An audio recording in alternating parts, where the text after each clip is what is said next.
ঈদুল আজহাকে সামনে রেখে পুরোদমে কোরবানির পশুর যত্ন নিচ্ছেন রাজবাড়ির খামারিরা। দেশীয় পদ্ধতিতে চলছে পশু মোটা তাজাকরণ। তবে গো খাদ্যের দাম বেড়ে যাওয়ায় খরচ বেশি হয়েছে খামারিদের, তাই গরু আমদানি নিয়ে দুশ্চিন্তায় তারা।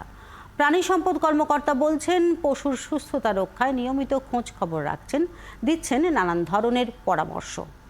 মেহেদী হাসানের তথ্য ছবিতে প্রতিবেদন।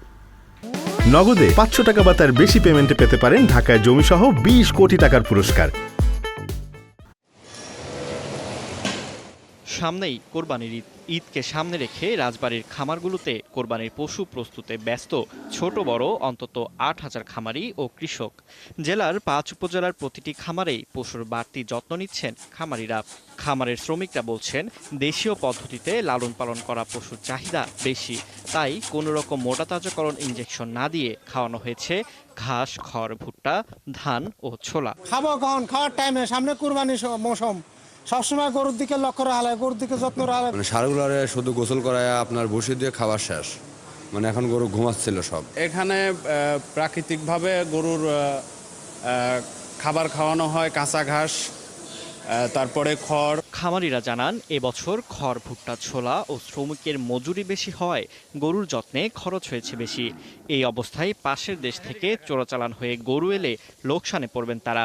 ভারতীয় গরু আমদানি করলে গরুর দাম কমে যাবে, খামারিরা লোকসানে পড়বে। নিরামত করতে হবে সঠিকভাবে, মানুষ যাতে সলিড জিনিসটা খাতে পারে কুরবানির সময়, সেই চিন্তা ভাবনা আমাদের। প্রাণী সম্পদ কর্মকর্তারা জানান, কোরবানির পশুর যত্নে নিয়মিত খামারিদের পরামর্শ প্রদান ও খামার পরিদর্শন করা হচ্ছে।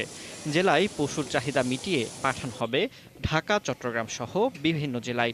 তাপমাত্রা অনেক বেশি হওয়ার কারণে যারা হাই ইল্ডিং ভ্যারাইটি যে ধরনের গরু আছে, সেই গরুগুলো বিশেষ করে দেখা যায় প্রচণ্ড রোদের কারণে হাঁপাইতে থাকে। সেক্ষেত্রে আমরা পরামর্শ দিয়ে থাকি তাকে অন্তত দিনে 2 বার করে গোসল করানো এবং ঘরটা যেন ঠান্ডা থাকে। জেলার প্রাণী সম্পদ কর্মকর্তার কার্যালয়ের তথ্য মতে, রাজবাড়িতে এবছর 40,072টি কোরবানির পশু প্রস্তুত করা হয়েছে। এর মধ্যে গরু রয়েছে 21,529টি, ছাগল 18,130টি, মহিষ 138টি আর ভেড়া 275টি। ফারদিন নীরব, 71।